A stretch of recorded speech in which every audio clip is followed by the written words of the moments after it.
In the previous video, I talked about error analysis and the importance of having error metrics, that is, of having a single row number evaluation metric for your learning algorithm to tell how well it's doing.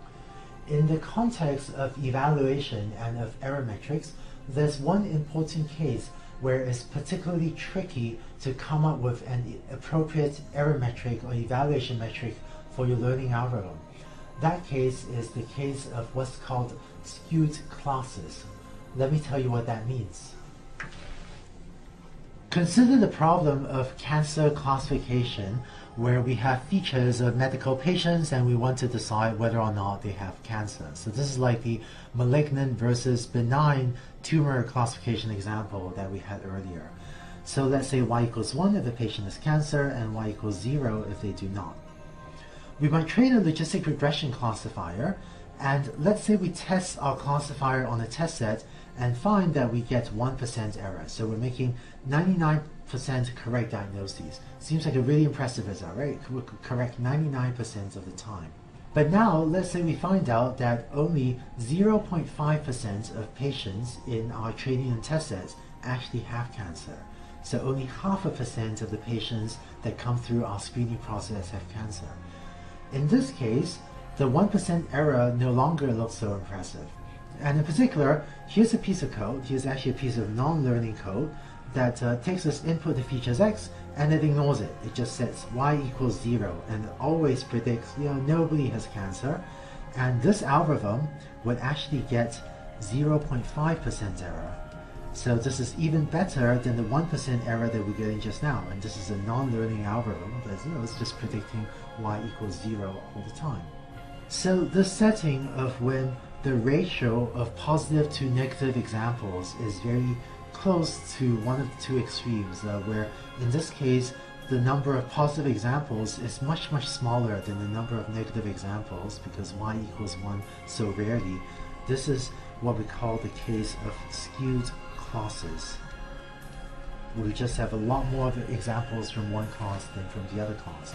And by just predicting y equals 0 all the time, or maybe by predicting y equals 1 all the time, an algorithm can do pretty well. So the problem with using classification error or classification accuracy as our evaluation metric is the following.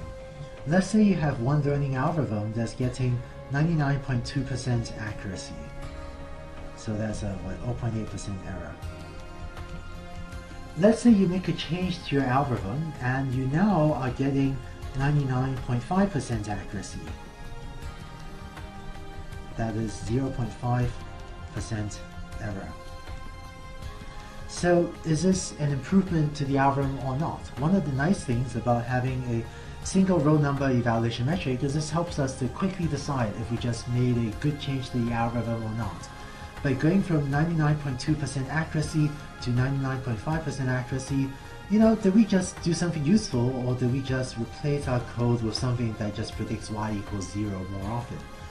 So if you have very skewed classes, it becomes much harder to use just classification accuracy because you can get very high classification accuracies or very low errors, and it's not always clear if doing so is really improving the quality of your classifier, because predicting y equals 0 all the time doesn't seem like a particularly good classifier.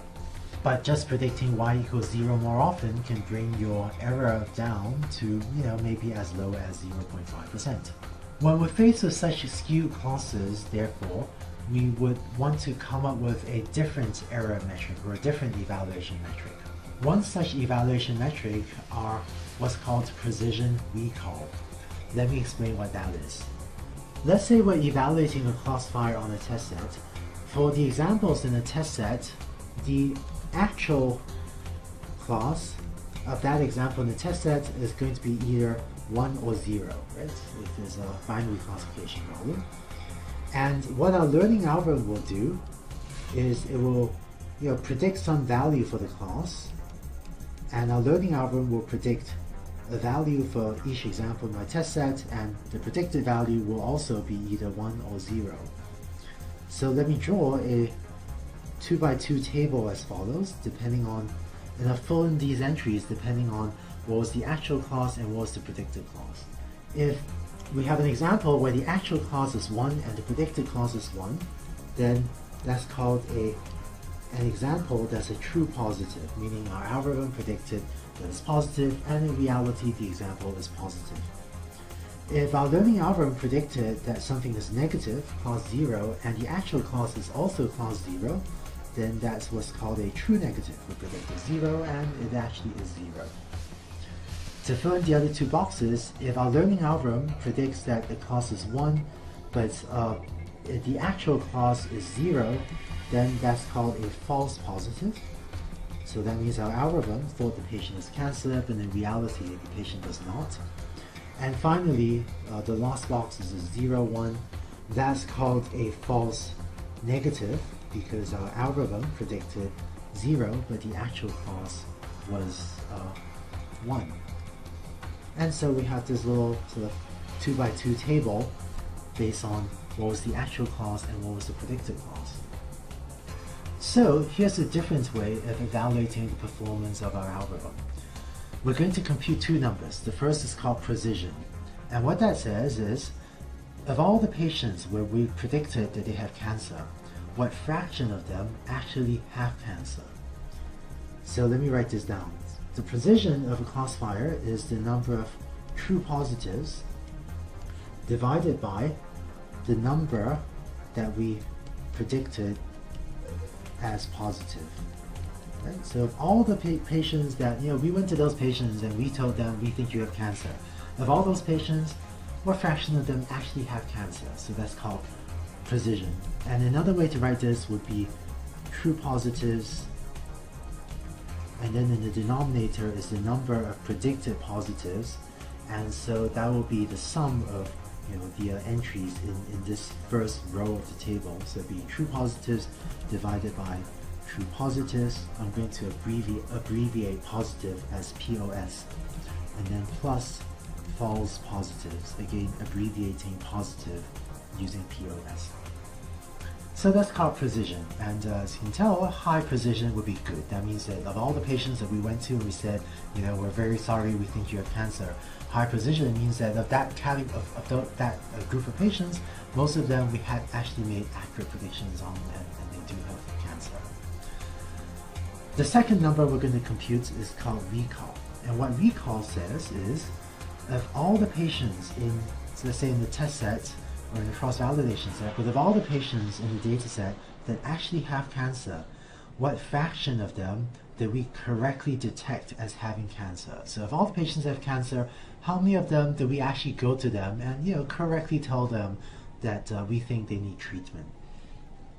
So writing this down, recall is defined as the number of positives, the number of true positives, meaning true positive, meaning the number of people that have cancer and that we correctly predicted have cancer, and we take that and divide that by the number of actual positives. So this is the number of actual positives of all the people that do have cancer. What fraction did we correctly flag and send for treatment?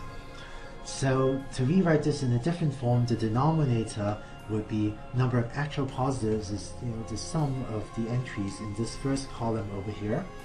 And so writing this out differently, this is therefore the number of true positives divided by the number of true positives plus the number of false negatives. And so once again, having a high recall would be a good thing. So by computing precision and recall, this will usually give us a better sense of how well our classifier is doing. And in particular, if we have a learning algorithm that predicts y equals 0 all the time, if it predicts no one has cancer, then this classifier will have a recall equal to 0 because there won't be any true positives, and so that's a quick way for us to recognize that a classifier that predicts y equals 0 all the time just isn't a very good classifier. And more generally, even for settings where we have very skewed classes, is not possible for an algorithm to sort of quote cheat and somehow get a very high precision and a very high recall by doing some simple thing like predicting y equals 0 all the time or predicting y equals 1 all the time. And so we're much more sure that a classifier with high precision and high recall actually is a good classifier, and this gives us a more useful evaluation metric. This is a more direct way to actually understand whether our algorithm may be doing well. So one final note in the definition of precision and recall. The way we define precision and recall, usually we use the convention that y is equal to 1 in the presence of the more rare class. So if we're trying to detect some rare condition, such as cancer, hopefully that's a rare condition, precision and recall are defined setting y equals 1 rather than y equals 0 to be sort of the presence of that rare class that we're trying to detect. And by using precision and recall, we find what happens is that even if we have very skewed classes, it's not possible for an algorithm to, quote, cheat and predict y equals 1 all the time or predict y equals 0 all the time and get high precision and recall. And in particular, if a classifier is getting high precision and high recall, then we're actually confident that the algorithm has to be doing well even if we have very skewed classes. So for the problem of skewed classes, precision and recall gives us more direct insight into how the learning algorithm is doing, and is often a much better way to evaluate our learning algorithms than looking at classification error or classification accuracy when the classes are very skewed.